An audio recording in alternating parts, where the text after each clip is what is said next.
Hello everyone and welcome back to my channel Edmond Mindaros at sa tutorial na ito ay pag-uusapan natin at i-guide ko kayo on how to register and sign up RCBC Pulse.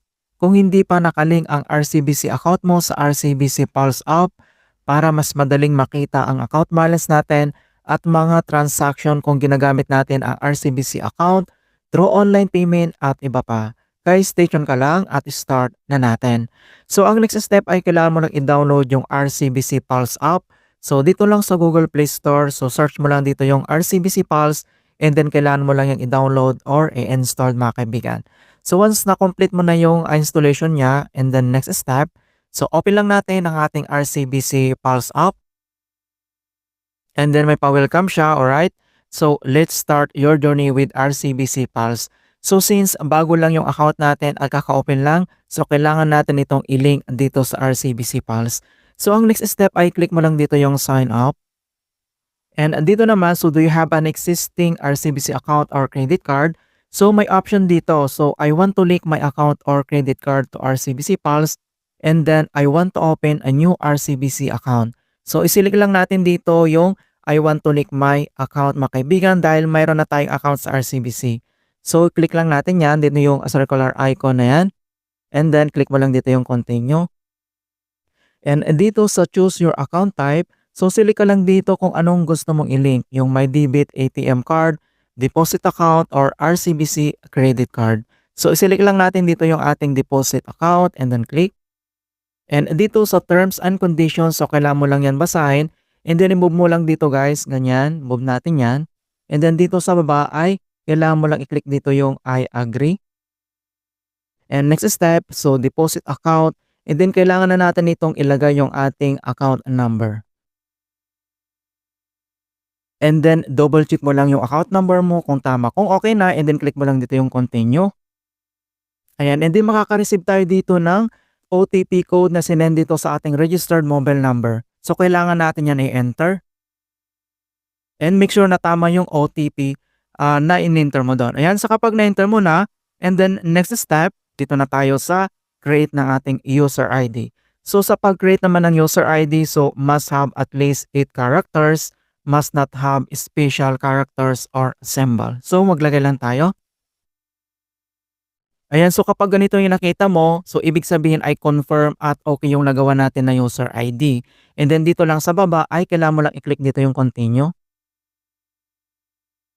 And then next step, dito na tayo sa pag-create ng ating password. So sa pag-create naman ng password, so must have at least 8 characters, must have at least 1 lowercase letter, at least 1 uppercase letter, at least 1 number, and then must not contain the user ID, and then must not have a space.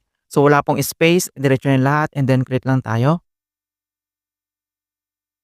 Ayan, so make sure lang na tama na yung password mo and then yung confirm password.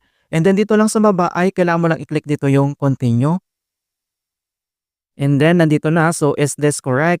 So double check lang dito yung ating username, yung email address na registered dito sa ating RCBC account, and then yung mobile number natin, and then RCBC account, account type, deposit account, and then yung account number natin, and then click mo lang dito yung continue.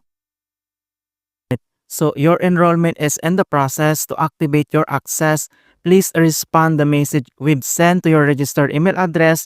You will receive an email confirmations once you can start logging into your account. So kailangan natin i-open yung ating email account. Then click mo lang dito yung OK.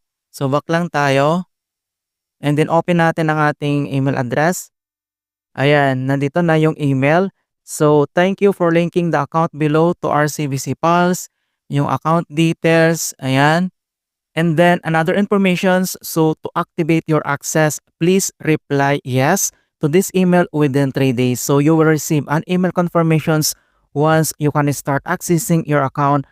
Otherwise, your account linking will expire and you will have to enroll your account again. So kailangan natin replyan ito ng word na yes dito sa email mga kaibigan para ma-activate. So click lang natin dito yung reply and then yes. And then send natin. Ayan, so nasend na natin and then wait lang natin yung kanilang reply regarding dito sa ating linking ng account natin dito sa RCBC. So i-update ko kayo guys. Ayan, so naka-receive na tayo guys ng ating email ni RCBC Pulse dito sa ating email. Ayan, so meron na ditong welcome to RCBC Digital mga kaibigan. So ito yung reply niya mga kaibigan sa ating pag-reply natin ng niya. So welcome to RCBC Digital, and then nandito na guys yung complete informations na pwede na nating ilagin ang ating RCBC account dito sa RCBC Pulse app. Ayan, so nandito lahat yung complete information. So convenient banking anytime, anywhere is now at your fingertips. With RCBC Digital, you can access a wide array of services 24/7 from your desktop or mobile devices. So such as, nandito yung complete informations. And then login lang tayo dito sa ating RCBC Pulse app, and then back lang tayo. Then click mo lang dito yung RCBC app, and then click mo lang dito yung login. And then enter lang natin dito yung ating user ID. And then yung password. And guys, so make sure lang na tama yung user ID, yung ilalagay mo, and then yung password. Kasi may nakalagay lang dito kung ilang attempt lang yung pwede nating gawin dito. Alright? So kapag complete na siya, and then click mo lang dito yung login. Ayan guys. So makikita nyo na welcome to RCBC Files. Yung name natin, now let's secure your account. Register your device or biometrics to activate. Then click mo lang dito guys yung confirm. Ayan, so register your device. Mga kaibigan, so i-register natin yung ating device. So click mo lang dito yung register my device. And then wait natin yung OTP code na nasend dito sa ating mobile number. So kapag na-enter na natin yung 6-digit OTP code, so this device will have complete access to your account in 24 hours. So ito yung process niya guys. So kailangan natin mag-login after 24 hours pag-access yung account natin.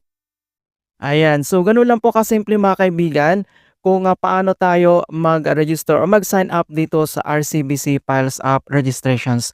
Thank you guys, and see you in my next tutorials.